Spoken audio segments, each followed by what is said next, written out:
on, Mage, let's go. Want to go for a walk? On some basic level, buddy. all wealth comes from the natural environment to begin with. Roll, bud. Come on. So the basic beginning of everything, food, fiber, energy, comes from our natural world.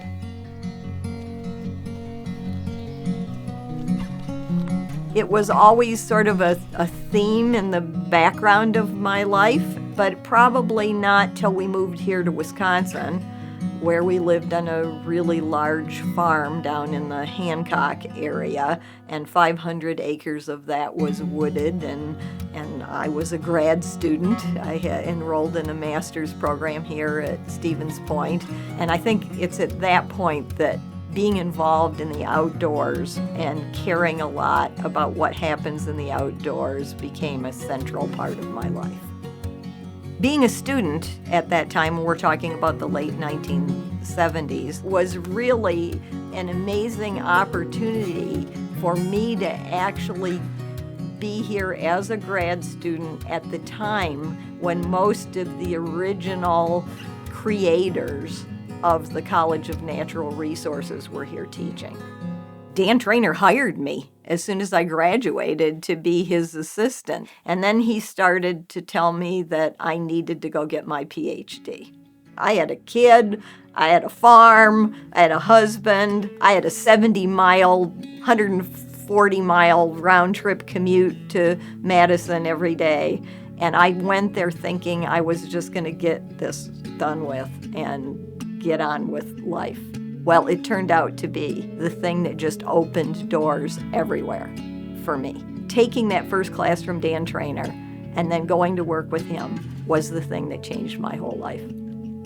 It was a goal of mine to be the dean of the College of Natural Resources at some point. I loved teaching and I really liked the student interaction, but I felt like I could do more for the college and its future and for its students and faculty in the dean role.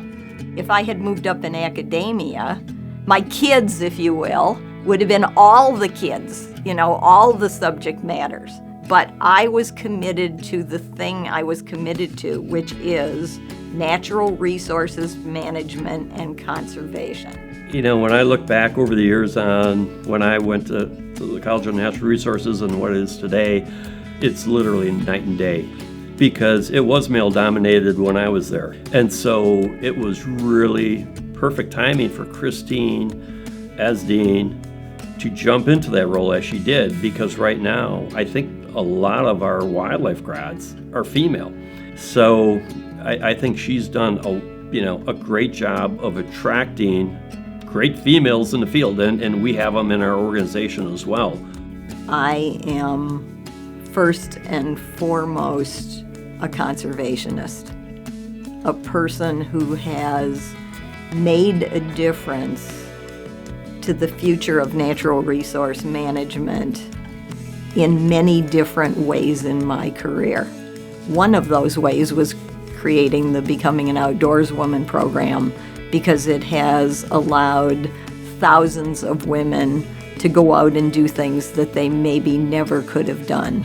Also, as a person who has volunteered my time in conservation groups and on national boards of conservation organizations, as a person who made a difference as a policymaker on the Wisconsin Natural Resources Board, and as a person who made a difference in national natural resources policy by serving as advisor to the Secretaries of Interior and Agriculture in 2 presidential administrations. I believe that it has been one of the most wonderful things that could have happened to me that I stumbled onto the UWSP campus when we moved to Wisconsin and looked for a graduate program to enroll there. I could not have written a script that was better suited to send me off into the world and to facilitate the things that I was able to do and be involved in. This was like the perfect place at the perfect time for a person like me.